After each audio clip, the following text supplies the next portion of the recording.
How to see what someone likes on Instagram. What's up everyone? In today's video, we are going to see how you can find out what someone likes on Instagram. But before you do that, make sure to hit the like, share, and subscribe button. Let's begin.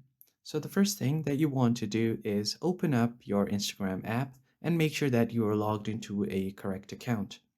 From here, you just want to go ahead and find someone that you want to see what they like. So for that, I'm just going to tap right here and tap this random profile.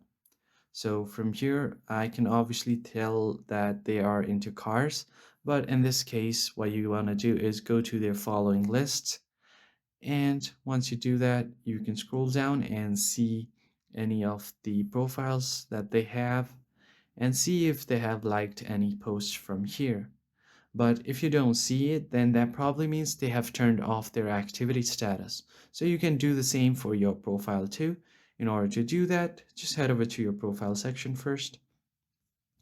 And once you get to your profile, all you have to do is tap on the hamburger menu to open up your settings. Once your settings is open, you are just going to search for activity status.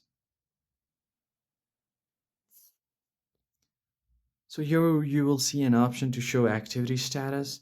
And if this is turned on for you, you just want to turn it off. And the people on your following list will also no longer be able to tell what you like on Instagram. If you found this helpful, hit the like, share, and subscribe. I'll see you next time.